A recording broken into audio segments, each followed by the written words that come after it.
Hello students, मैं आज आप सबका अपने चैनल सिंप्लीफाइड हिंदी में स्वागत करती हूँ। मैं डॉक्टर नवनीता भाटिया आज आपको कबीर दास द्वारा रचित साखियां और शब्द, जो कि मैंने कक्षा 9वीं के प्रथम अध्याय में से लिया है, का वर्णन करूंगी। इसमें कबीर दास ने अपनी साखियों और शब्द के माध्यम से मनुष्य को क्या बतलाना चाहा है, इन सब का वर्णन मैं आपके आगे करूंगी। स्टूडेंट्स, जो भी आप सुनोगे वो सब कुछ आपके स्क्रीन पर, वो पंक्तियां आपकी स्क्रीन पर आती जाएंगी, जिसके द्वारा आपको इसकी व्याख्या समझना आसान हो जाएगा, इसको आप आसानी से समझ पाओगे। तो आइए शुरू करते हैं। साखियां। सबसे पहली साखी में कबीरदास जी क्या कहना चाहते हैं? मान सरोवर सुभर जल, हंसा केली कराही, मुक्ता फल मुक्ता चुगे, अब उड़ी अनंत न जाही। इसमें कबीरदास जी क्या कह रहे हैं कि मुक्ता फल सुभर जल की एक मान सरोवर में, मान सरोवर सुभर जल की एक मान सरोवर जिसमें बहुत ही पानी भरा हुआ है और वो पानी साफ और स्वच्छ है, उसमें हंसा केली कराही। हंसा का यहाँ अर्थ है हंस, केली का अर्थ है क्रीड़ा। क्रीड़ा क्या होता है?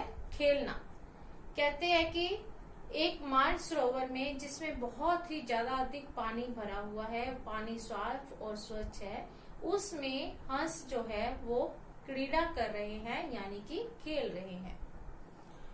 मुक्ता फल मुक्ता चुगे, अब उड़ी अनंत न जाही, कि वो वहां पर खेलते हुए इतने मगन हो गए हैं, उनको इतना आनंद आ रहा है, इतना मजा आ रहा है कि वहां क्रीड़ा करते हुए वो वहां से मोती चुग रहे हैं। मुक्त होकर आजाद मन से वो वहां पर मोती चुग रहे हैं और उन्हें ये सब करते हुए इतना आनंद प्राप्त हो रहा है कि वो अब उस मानसरोवर रूपी जल को छोड़कर कहीं और नहीं जाना चाहते।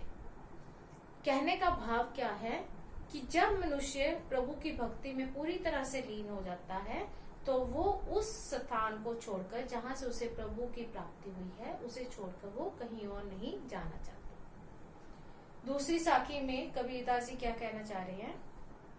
प्रेमी ढूंढत मैं फिरो, प्रेमी मिले न कोय, प्रेमी को प्रेमी मिले, सब विष अमृत होए।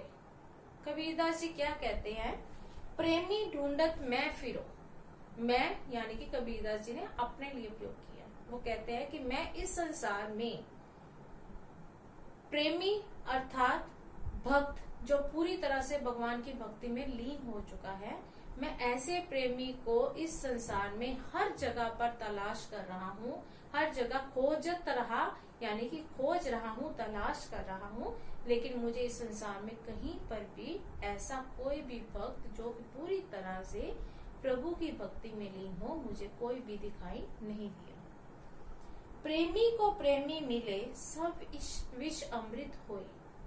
जब एक प्रेमी को, यानी कि जो प्रभु की भक्ति में लीन हो चुका है, ऐसे मनुष्य को जब दूसरा प्रेमी मिल जाता है जो कि प्रभु की भक्ति में लीन है, जब उसे ऐसा मिल जाता है, तो संसार के जितने भी विष हैं, यानी कि संसार की जितनी भी बुराइयां हैं, वो सारी बुराइयां अच्छाई या अमृत में बदल जाती है।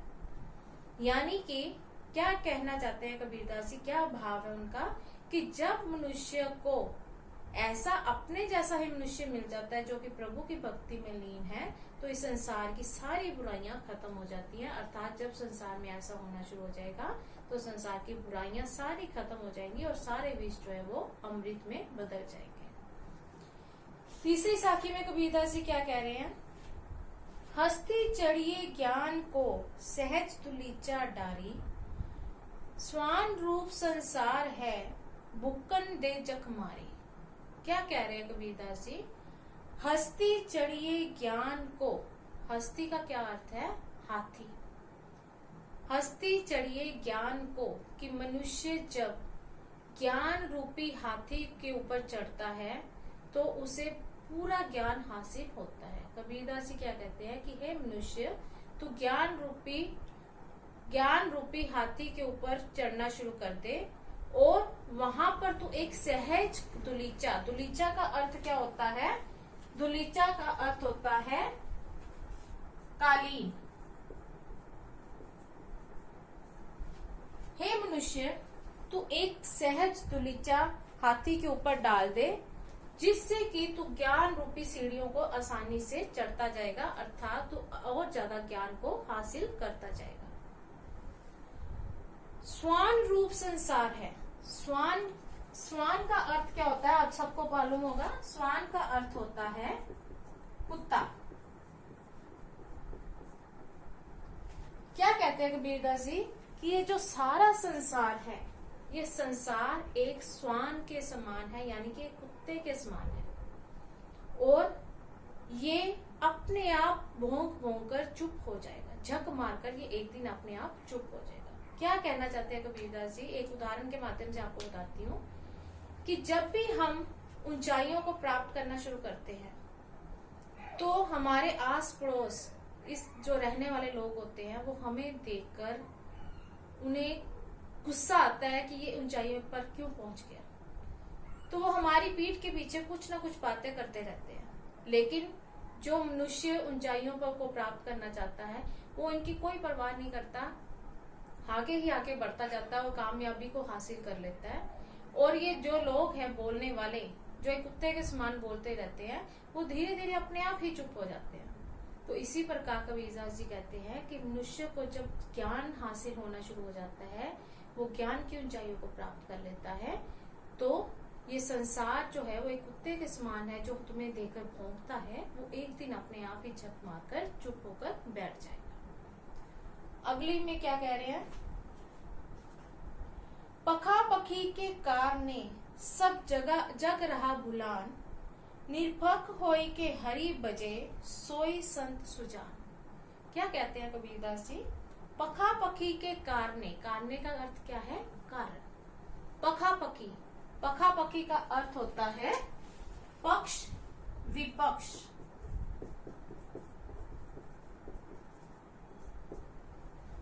यानी मनुष्य जब पक्ष और विपक्ष के तर्क वितर्क में पड़ जाता है, जब उसे ये लगता है कि मैं सबसे ऊंचा हूँ, मेरा धर्म दूसरे धर्म से ऊंचा है, वो इस पक्ष और विपक्ष के अंतर को समझ नहीं पाता और इसी में फंस कर रह जाता है, तब वो सब जग रहा भुलान, वो सारे संसार को भूल जाता है कि वो इस संसार में क्या करने आया है, संसार में क्या हो रहा है, को क्या नहीं हो रहा है, इस सब को वो भूल जाता है। आगे क्या कहते हैं वो? निरपक्ष होई के हरि बजे। निरपक्ष क्या होता है? पक्ष रहित, जो किसी का भी पक्ष नहीं लेता। वो कहता है कि जब मनुष्य निरपक्ष होकर, किसी का भी पक्ष ना लेकर, निरपक्ष होकर वो हरि का भजन करेगा, प्रभु की भक्ति में लीन हो जाएगा, तब उसे सोई संत सुजान, उसी को ही इस संसार में सच्चा संत कहा जाता है। किसे कहा जाता है? जो मनुष्य किसी भी पक्ष विपक्ष तर्क वितर्क के भेदभाव से ऊपर उठ जाता है, उन भेदभाव में नहीं पड़ता, तो उसी को ही इस संसार में सच्चा संत कहा जाता है। अगली साखी,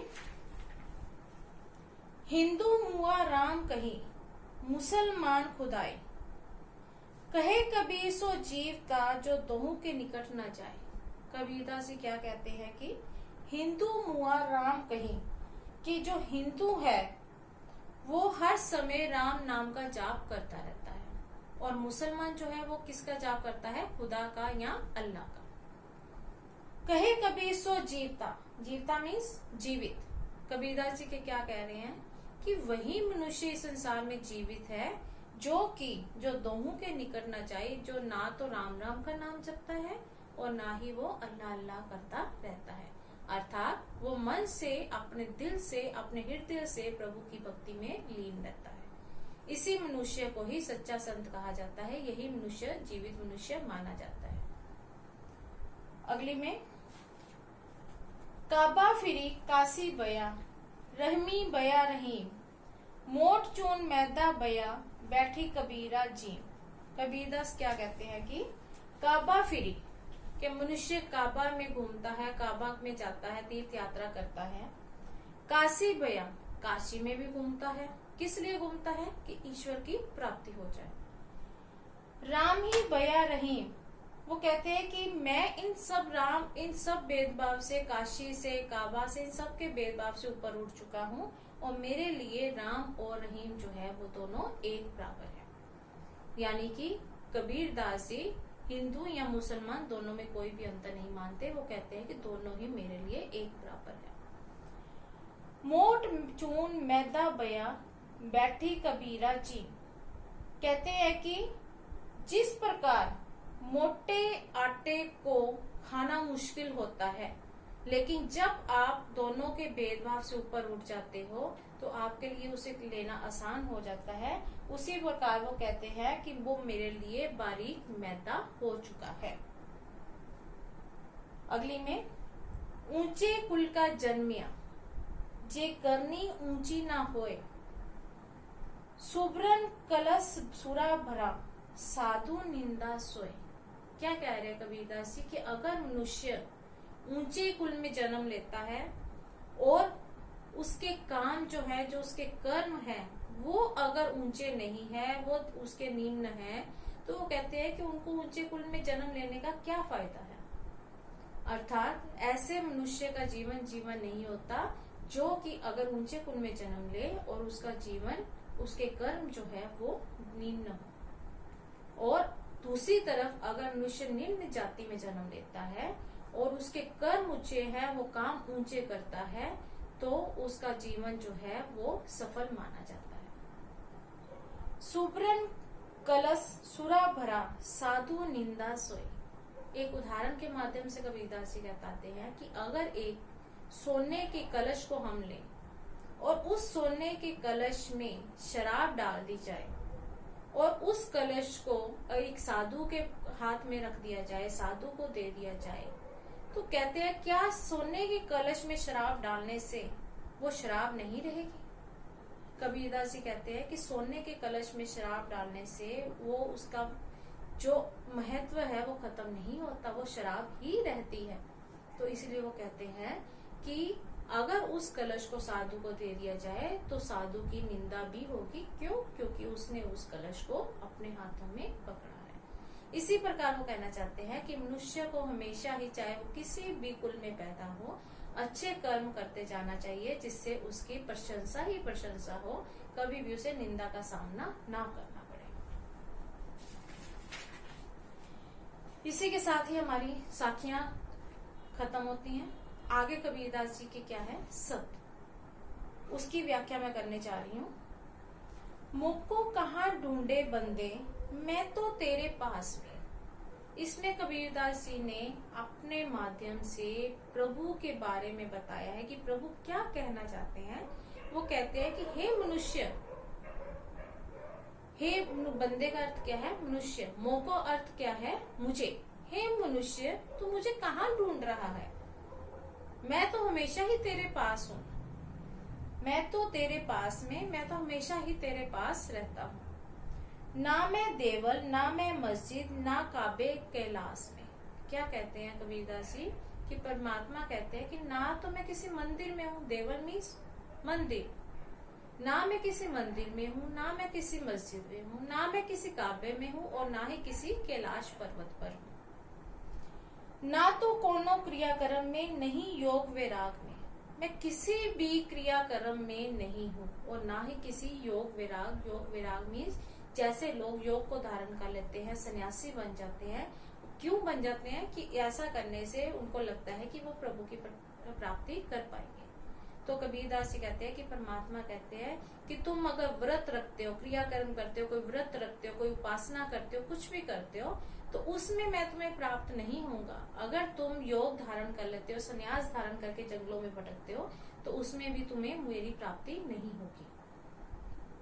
खोजी होए तो तुरंते मिलियो, पल भर की तलाश में। अगर कहते हैं कि अगर तुम सच में मुझे खोजना चाहते हो तो मैं तुम्हें एक ही पल की तलाश में मिल जाऊंगा, उसी समय मिलूंगा, तुरंत ही तुम्हें मैं मिल जाऊंगा। कैसे?